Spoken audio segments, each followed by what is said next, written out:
Bienvenue sur la chaîne Lucien et Rébus, là où l'ombre de l'histoire rejoint la terreur du réel. Aujourd'hui, plongeons dans l'esprit torturé d'un des tueurs en série les plus effrayants que la France ait connu, Thierry Paulin, surnommé le tueur de vieilles dames. Thierry Paulin naît en 1963 à Fort-de-France, en Martinique. Dès son plus jeune âge, il est marqué par le rejet et l'abandon. Élevé par sa grand-mère dans des conditions difficiles, il développe rapidement une violence sourde, nourrie par une colère profonde contre le monde qui l'entoure. Adolescent, il rejoint sa mère en France, pensant trouver une vie meilleure. Mais au lieu de cela, il sombre dans la petite délinquance et se forge un caractère froid, manipulateur et sans pitié.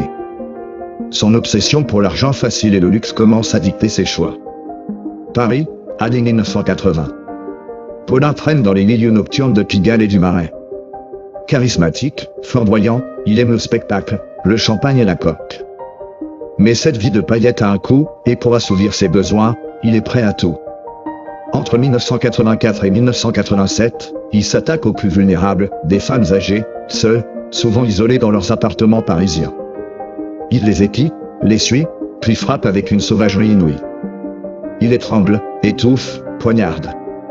Parfois, il les torture pour obtenir leur argent. Les scènes de crime sont d'une brutalité insoutenable, des corps brisés, des visages tuméfiés, des lisotés sans nombre d'un remords. Sa première victime connue est une dame de 91 ans. Il l'étouffe avec un torchon et la laisse gisant sur le sol. Puis, la spirale infernale s'emballe. En duo avec son compagnon Jean-Thierry Mathurin, il multiplie les meurtres, frappant au hasard, dans une fureur aveugle. Leur méthode est expéditive, brutale, terrifiante. Les enquêteurs peinent à trouver un lien entre ces assassinats. Les victimes, souvent sans famille proche, ne sont pas découvertes immédiatement. L'absence de témoins complique la tâche des policiers. Paulin, lui, profite de cette impunité pour s'enfoncer dans une spirale toujours plus sanglante. Mais en 1987, rongé par le sida, il faiblit. Son corps le trahit, ses excès le consument. Son train de vie décadent devient impossible à maintenir. L'arrestation est brutale, affaiblie, il avoue tout. 21 meurtres au total. Il décrit ses crimes avec une froideur déconcertante, comme s'il racontait une banale anecdote.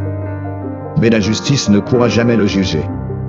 L'homme qui avait fait trembler Paris meurt en prison en 1989, à seulement 25 ans, emporté par la maladie.